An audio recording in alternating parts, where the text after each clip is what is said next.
In Germany, a quiet revolution has been hanging off apartment balconies for the better part of a decade. It looks unremarkable at first glance. Just a flat black panel bolted to a railing, a thin cable snaking through a window, and a plug pushed into an ordinary wall outlet.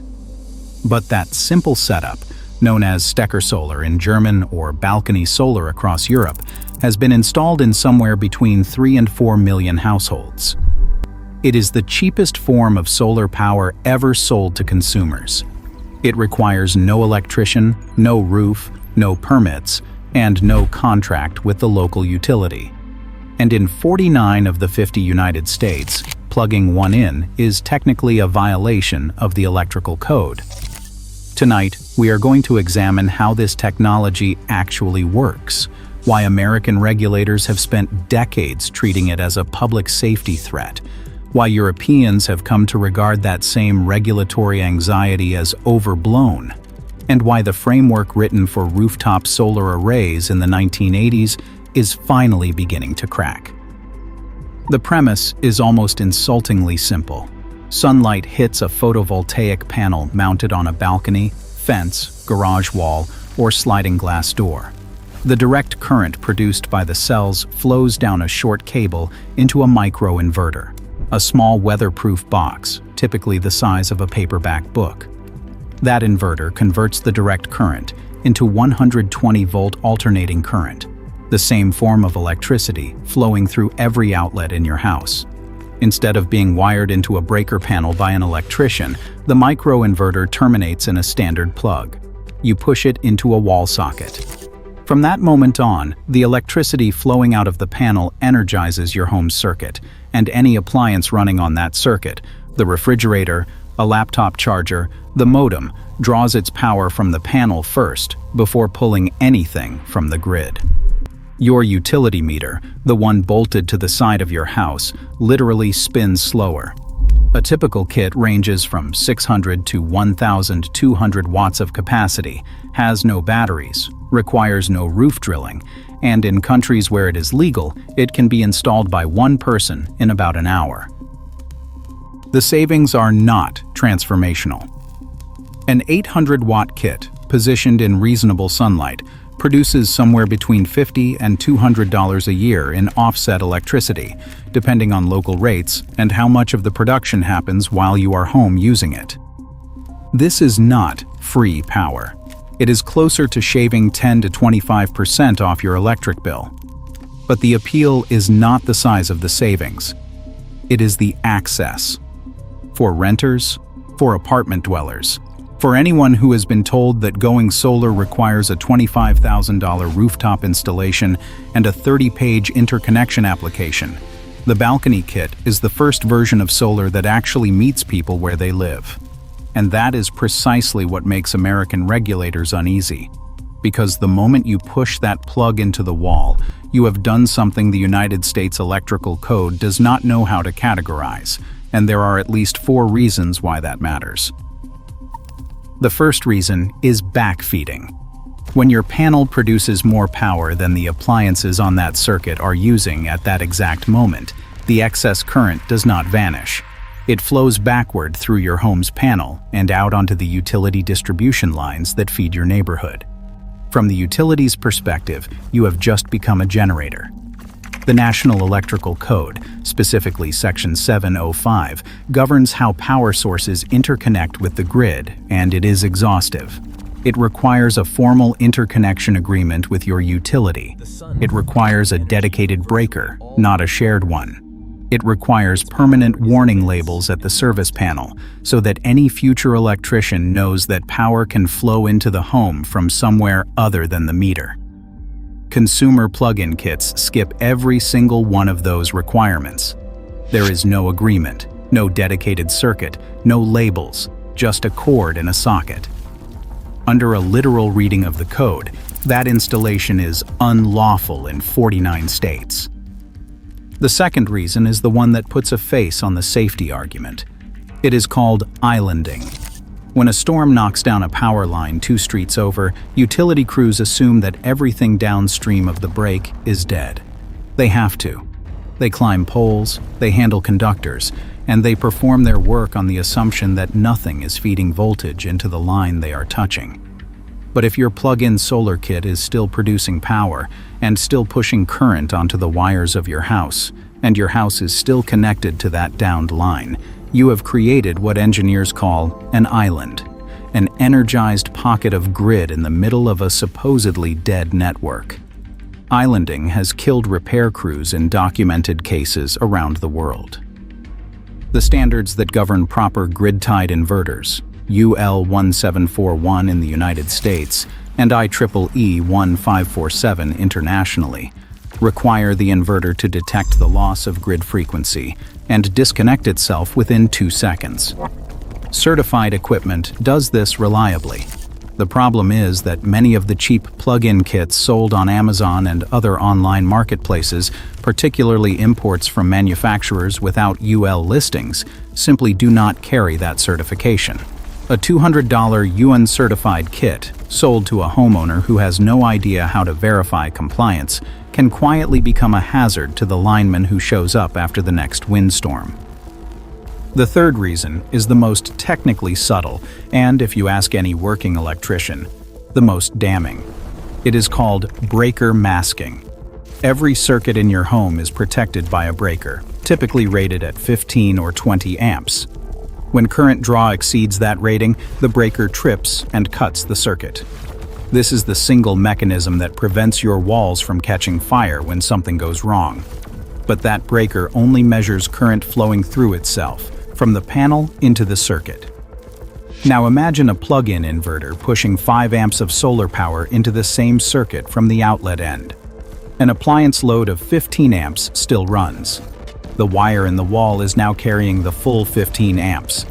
But the breaker only sees 10 amps passing through it, because 5 of those amps are being supplied locally by the inverter instead of being pulled from the panel. The breaker does not trip. The wire is overloaded. The insulation begins to heat up, slowly, invisibly, behind drywall. Electrical fires that start this way can smolder for hours before they are detected.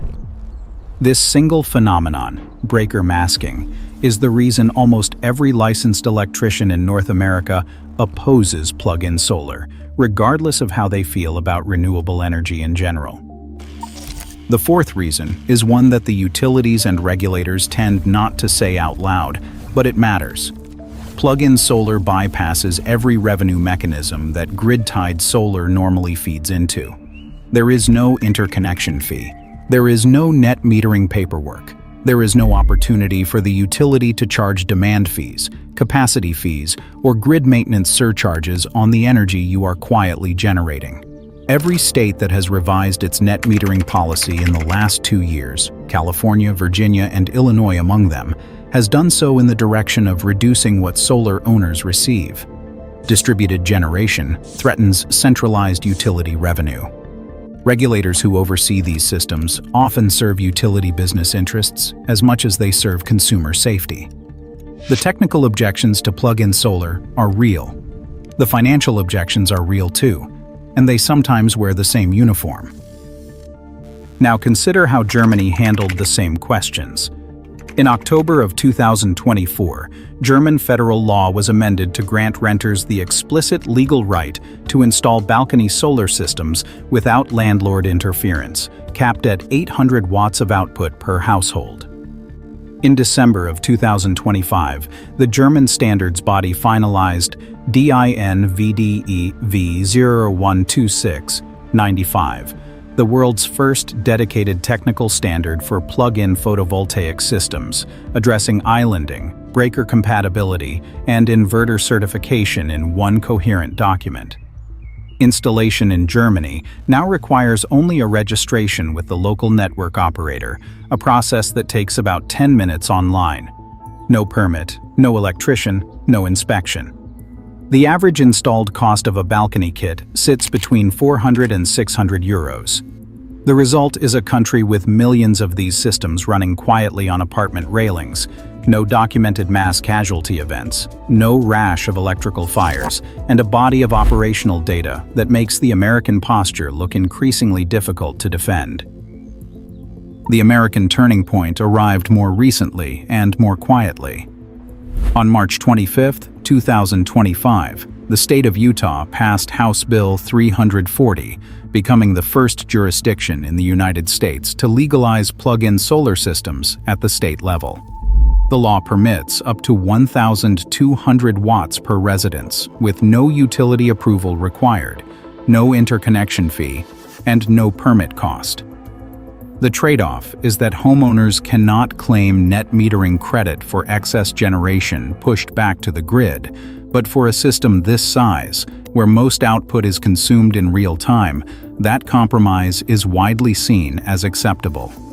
As of early 2026, 31 additional states have draft legislation in some stage of the legislative process modeled in part on the Utah framework. And in December of 2025, Underwriters Laboratories finalized UL 3700, the new American safety standard purpose-built for plug-in photovoltaic devices. UL 3700 directly addresses shock hazards, anti-islanding response time, and breaker masking, and it provides a certification pathway that did not previously exist on this continent. But there is a catch, and it is one any American viewer needs to understand before getting excited and opening Amazon. Even in Utah, where these systems are now legal, almost no UL 3700 certified kits are currently available for sale in the United States. The certification process takes time, and most manufacturers selling to American consumers today are still moving products that were never designed against this standard. Buying a non-certified imported kit and plugging it into your wall, even in a state where the category is now legal, remains a code violation because the specific equipment is not compliant. Beyond that, installation of any unauthorized electrical equipment can void your homeowner's insurance entirely. If a fire occurs anywhere in your home, even one unrelated to the solar kit, an insurance adjuster who finds non-compliant equipment in your service panel has grounds to deny the claim. Off-grid systems with batteries and no connection to your home's wiring remain legal almost everywhere and offer a safer entry point. Homeowner association covenants and local building codes still apply on top of state law. The advice here is simple. Do not buy, do not install, until you have verified your state's current statute and confirmed that the specific kit you are looking at carries UL 3700 certification. So, what do we have? We have a technology that is not really free. It is not exactly illegal either. It is over-regulated for what it actually is, a small consumer device that contributes a modest amount of power to the home it sits on.